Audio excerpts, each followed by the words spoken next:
महामंत्र है और सबसे श्रेष्ठ साधन हमारा व्यास भरोसे कुंवर के। पकड़ पाओ तो पकड़ लो, बस इतने पे आना है। पहला है दृढ़ भरोसा, फिर है भजन का प्रयास, और विश्राम स्थल है श्री चतुरासी जी। आराम से पढ़े पढ़े एक एक पंक्ति का एक एक शब्द का स्वाद लो। पहले पाठ करते थे, अब स्वाद उनकी कृपा से मिलने लगा है। 10-5 पद नहीं हो पाते, नहीं हो पाते।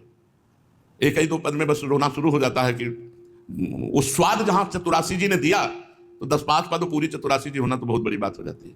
पूरे सुबह से कहो शुरू होए और शाम तक कहो चतुरासी जी ना पूरी हो, मानसिक किसी भी पद में किसी भी लाइन में चतुरासी जी।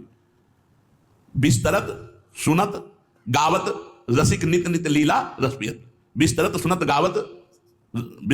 गावत रसिक नित नित लीला रसपियत। इस पर ध्यान दीजिए, सेवक जी कह रहे हैं बिस्तरत औरों को भी चतुरासी जी गवाओ, क्योंकि 84 लाख योनियों से मुक्त होने का सहज सरल उपाय।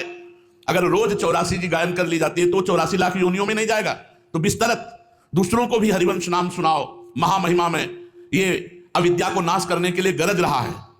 श्री हरिवंश नाम चतुरक्षर ये महान परम विद्या है। विद्या हरिवंश मंत्र चतुरक्षर जपत सिद्धि भव उद्धरणम। विद्या हरिवंश मंत्र चतुरक्षर, हरिवंश मंत्र चतुरक्षर जपत सिद्धि भव उद्धरणम।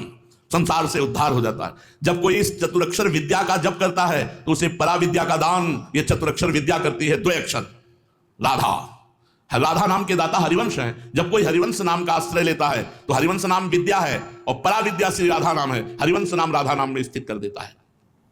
हम अपने भरोसे को पहले सर्वत्र से हटाकर इष्ट के चरणों में समर्पित करें। इसलिए पहला हमारा साधन है भरोसा दृढ़ महारानी जी का। नरक स्वर्ग अपवर्ग आस नहीं त्रास है, जहां राखो ता रहो मान सुखरा से। अब तो आपके ही कहाएंगे, आपके ही हैं, जैसे भी है। अब जन्म जन्मांतर में भी अब दूसरा कोई नहीं हो सकता। ये अभी की बात नहीं है, ये गुरु प्रताप से शुरुआत से ही हो गया था, क्योंकि शिव अनन्य थे। तो वही अनन्यता जिस समय इधर आई तो इधर आ गई। हमारे वर्ष ही 2 वर्ष हुए थे, राधा वल्लभी बने। अपने इष्ट निष्ठा, इसलिए कहा सर्वश्रेष्ठ साधन व्यास भरोसे कुंवर के, श्री जी का। अब हमसे कुछ नहीं होता, बस ऐसे ही है। इसी में हमें विश्राम मिला है। ये नाम जप होना, लीला गायन करना, ये कुछ होना है क्या? ये तो हमारा आहार है। इसके बिना तो हम जी नहीं सकते। ये कोई साधन थोड़ी मानते हैं कि नाम जप हमारी साधना हो रही, लीला गायन हमारी साधना। ये तो हमारा जीवन है। हम जिए कैसे? इसी से जिएंगे। हम जी इसी से रहे। हमारी साधना है एकमात्र भरोसा लाडली जी का। हमारी स्वामिनी है, जिनके अधीन अखिल कोटि ब्रह्मांड नायकों के स्वामी भगवान श्री कृष्ण है। वो प्रिया जो हमारी है, और आचार्य कृपा से नाम जप का प्रयास है, और विश्राम वाणी जी में है। पायो परम विश्राम। जैसे जैसे श्री चतुरासी जी कृपा करती जाती है, वैसे वैसे हृदय शांत शीतल और विश्राम का अनुभव कर रहा है। अब कुछ नहीं, अब कहीं नहीं। दौड़ भाग सब मिट गई। शास्त्रों में दौड़ भाग करना, शास्त्रों के अनुसार सिद्धांतों में दौड़ भाग करना, ये सब प्रियाजू ने मिटा दिया। अब शांत राधा राधा राधा।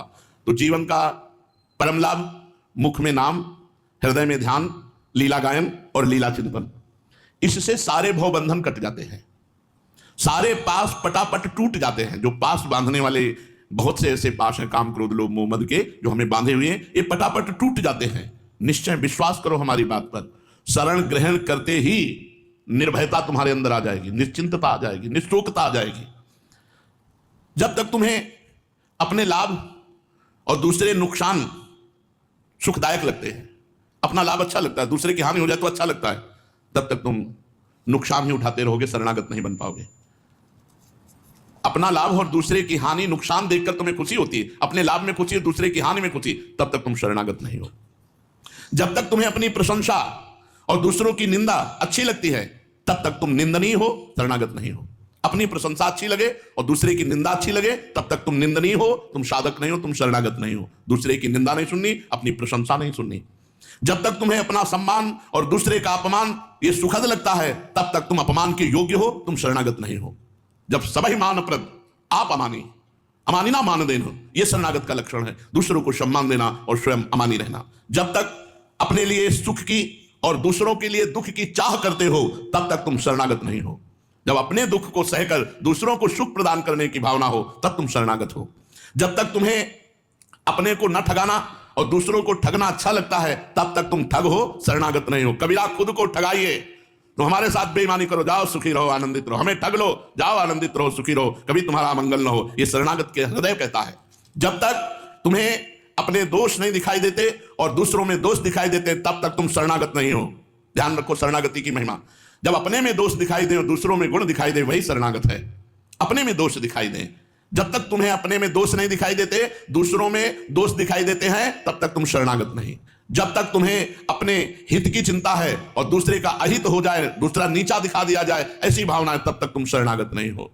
जब तक तुम्हें अपनी सेवा कराने में सुख मिलता है और दूसरे की सेवा करने में दुख मिलता है, तब तक तुम शरणागत नहीं हो। जब दूसरों की सेवा कराने में सुख मिले और अपनी सेवा की बात आवे तो दुखी हो जाए, नहीं नहीं हमें नहीं, हमारे कपड़े रहने, नहीं नहीं हम पर कृपा करो, बस अपनी सेवा कराने में बचे और दूसरे की सेवा कराए, वही शरणागत है।